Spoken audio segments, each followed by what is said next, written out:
In Sierra Leone, efforts to combat female genital mutilation (FGM) are taking on a more inclusive approach, with stakeholders engaging traditional leaders and chief authorities as key partners in driving social change. This was highlighted during a combined training on human rights and FGM, alongside an engagement with chief stakeholders organized by the Amazonian Initiative Movement, with support from partners. The initiative is aimed at strengthening understanding of human rights and FGM while encouraging communities to examine harmful practices and promote positive social norms within their chiefdoms. AYV's Issa Bangura reports with footage by Muhammad Conte. Female genital mutilation remains a deeply rooted traditional practice in many communities across Sierra Leone. For years, efforts to address the practice have focused on awareness raising, advocacy, and community engagement. But organizers of this latest initiative say lasting change requires the active involvement of traditional leaders and community stakeholders who have significant influence over social norms and practices. The training brought together stakeholders to discuss human rights principles, the implications of FGM, and the role communities can play in protecting women and girls. Participants were also encouraged to look critically at social norms within their respective communities and identify ways of promoting change without undermining community dialogue and cohesion. Here today we are combining two trainings.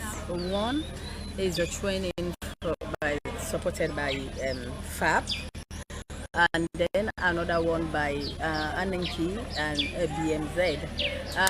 The training from Anenki is about human rights, and then for FAP, it's about forming communities for protection.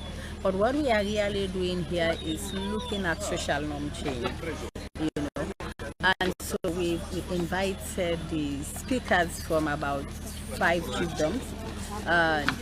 Wives of paramount chiefs are here. We have local councillors and religious leaders and so on. We also have our community ambassadors. We believe that these people are key in terms of making change in their locality.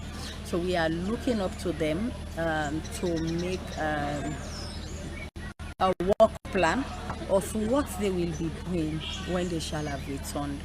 This is because we want them to directly begin to implement in their communities, to take ownership of what we've been doing over the years. Traditional and chiefdom stakeholders are considered particularly important in this process because of their influence in community decision-making and the prevention of cultural practices. Organizers say empowering these stakeholders with knowledge and engaging them in dialogue can help strengthen local ownership of efforts to prevent FGM. Of course, it's very impactful to we because it creates a sense to be for make what will happen during those days. Who people are not agree for putting picking them, not the school, they only can decide for putting them on society there as well. But the fact that we then bring this initiative, it creates a big impact in our life. Now, through from the system, then we decide say no, long picking them now, join our society then. Because like the first things we put now the work plan, we decide say we get for engage with the paramount chief. Even though Nami they decide the paramount chief, Nami not the speaker, but Nami boss. Anything so I decide for doing now, so before we then disseminate any message outside of the chiefdom, so we need for engage with the paramount chief. From the paramount chief now, we get something so they ask for waiting for you get for permit we. You understand how we get for worker from them people in there, you understand for disseminate the message. And 2, we get some bylaws them so we the paramount chief will agree for make we put. The engagement also forms part of broader efforts to promote the rights, dignity and well-being of women and girls, while encouraging communities to distinguish between cultural values that should be preserved and practices that can cause harm. The message from this engagement is clear. Addressing female genital mutilation requires modern awareness campaigns. It requires sustained dialogue, community ownership, and the active participation of those who influence social norms at the chiefdom level. Issa Bangura, AYV News, Freetown.